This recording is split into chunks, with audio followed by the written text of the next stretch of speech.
BRS working president KTR నేడు ఢిల్లీకి వెళ్లనున్నారు. ఫిరాయించిన ఎమ్మెల్యేలపై చర్యలు తీసుకోకుండా తెలంగాణ అసెంబ్లీ స్పీకర్ కాలయాపన చేస్తున్నారంటూ కేటీఆర్ సుప్రీంకోర్టులో జనవరి 29న రిట్ దాఖలు చేశారు. ఆ పిటిషన్పై సుప్రీంకోర్టు ఫిబ్రవరి 10న విచారణ చేపట్టనుంది. ఈ తరుణంలో కేటీఆర్ నేటి నుండి 3 రోజుల పాటు ఢిల్లీలో పర్యటించనున్నారు. కేటీఆర్తో పాటు మాజీ ఎంపీ వినోద్, దాసోహు శ్రవణ్లు వెళ్లనున్నారు. హస్తిన పర్యటనలో భాగంగా పార్టీ మారిన ఎమ్మెల్యేల అనర్హత పిటిషన్పై న్యాయవాదులతో చర్చించనున్నారు. బీఆర్ఎస్ పార్టీ మీద గెలిచిన ఎమ్మెల్యేలు శ్రీనివాస్ రెడ్డి, బండ్ల కృష్ణమోహన్ రెడ్డి, కాల యాదయ్య, ప్రకాష్ గౌడ్, అరికెపుడి గాంధీ, గూడెం మహిపాల్ రెడ్డి, సంజయ్ కుమార్లు కాంగ్రెస్ పార్టీలోకి ఫిరాయించారు. వీళ్లపై అనర్హత వేటు వేయాలని కేటీఆర్ డిమాండ్ చేస్తున్నారు.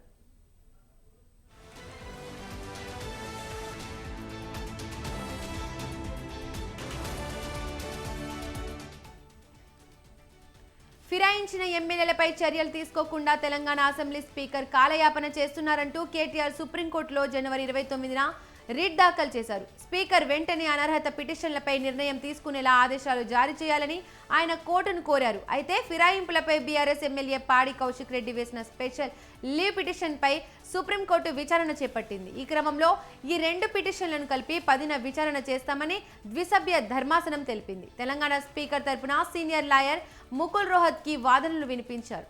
ఫిరంగుల వ్యవహారాల్లో స్పీకర్ తొందరపాటు నిర్ణయాలు సరికాదని గతంలో సుప్రీంకోర్టు చెప్పడాన్ని ఆయన బెంచ్ ముందు ప్రస్తావించారు. కాబట్టి స్పీకర్ నిర్ణయానికి తగు సమయం కావాలని ఆయన కోరారు.